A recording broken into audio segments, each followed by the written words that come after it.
Hello दोस्तों, welcome to my channel. आज हमारा टॉपिक है वाक्य किसे कहते हैं।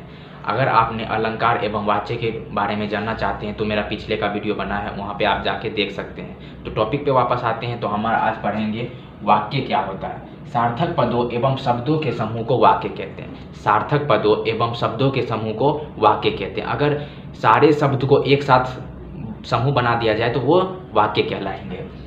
रचना के आधार पर वाक्य के 3 भेद होते हैं। वैसे तो 4 होते हैं बेसिकली, लेकिन 10th के कॉन्सेप्ट से हमें 3 ही दिया गया है। पहला सरल वाक्य, दूसरा संयुक्त वाक्य, तीसरा मिश्रित वाक्य। अब सरल वाक्य, मिश्रित वाक्य एवं संयुक्त वाक्य क्या होता है, इसके बारे में हम जानते हैं आगे। पहला है सरल वाक्य। जिन वाक्यों में एक कर्ता एवं एक क्रिया हो तथा 2 क्रिया हो एवं एक पूर्णकालीन हो। जिन वाक्यों में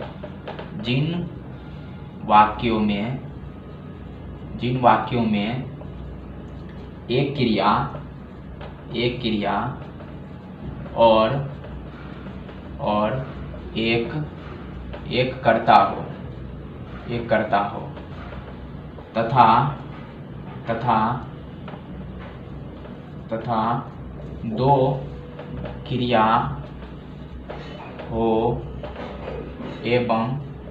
एक कर्ता हो तथा 2 क्रिया हो एवं एक पूर्वकालीन हो।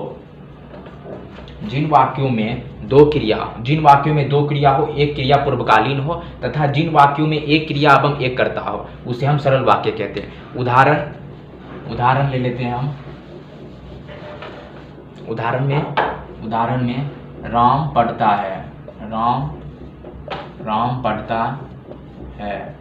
भाई कौन पढ़ता है? राम पढ़ता है। इसमें ये है ना, एक तो कर्ता है, ऊपर से एक क्रिया है, तो ये कौन सा होगा? सरल वाक्य। अब जैसे अध्यापक के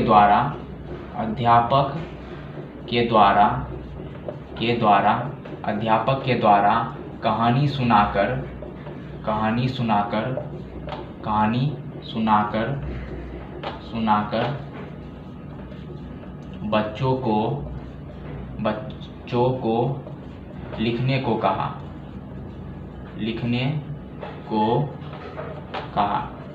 देखो, इसमें एक क्रिया पहले है, दूसरा क्रिया पूर्वकालीन है ना। अध्यापक ने कहानी सुनाकर, सुनाना क्या है? क्रिया है। फिर बोला बच्चों को लिखने को कहा, तो दूसरा उस पर आश्रित है ना, तो यही होगा। पहला एक क्रिया होगा और दूसरा क्रिया पूर्वकालीन होगा। तो ये भी सरल वाक्य है, कंफ्यूज मत होना। अब हमारा अगला टॉपिक है संयुक्त वाक्य। संयुक्त वाक्य क्या होते हैं? जिस वाक्य में 2 पूरे वाक्य हो वो संयुक्त वाक्य कहलाते हैं। जिस वाक्य में 2 पूरे वाक्य हो वो संयुक्त वाक्य कहलाते हैं। उदाहरण के लिए उदाहरण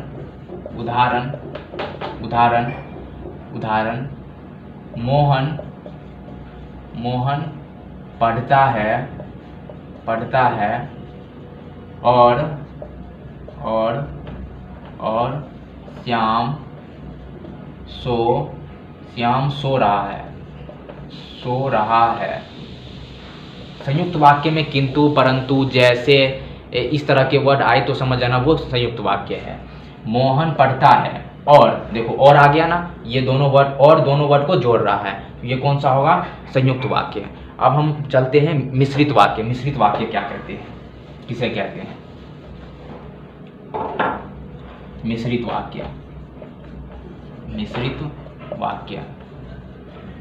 वाक्य।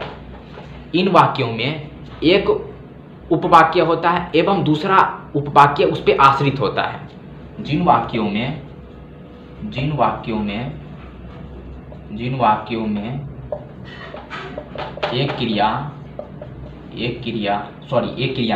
एक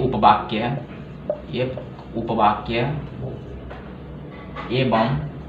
एवं दूसरी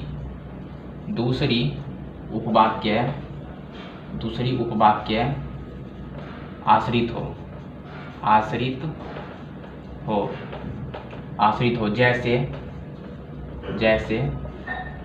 जैसे हर अध्यापक चाहता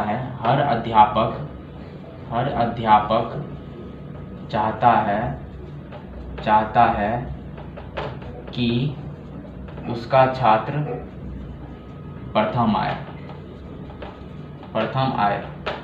देखो, हर अध्यापक चाहता है कि उसका छात्र प्रथम आए। अब ये एक दूसरे पे आश्रित है ना, इसी वजह से हम इसको मिश्र वाक्य कहेंगे। जिस वाक्य में एक वाक्य दूसरे वाक्य पे आश्रित हो। इसके वाचक शब्द हैं जैसे जो, जिसने, जैसे, ये सब आ गया तो समझ लेना ये मिश्रित वाक्य है। एक और उदाहरण देख लेते हैं मिश्रित वाक्य के। बेसिकली हमारा हो गया, जैसे ही मैंने स्टेशन पे पहुंचा ट्रेन जा चुकी थी। जैसे ही मैंने स्टेशन पे पहुंचा, जैसे ही मैंने स्टेशन पर पहुंचा ट्रेन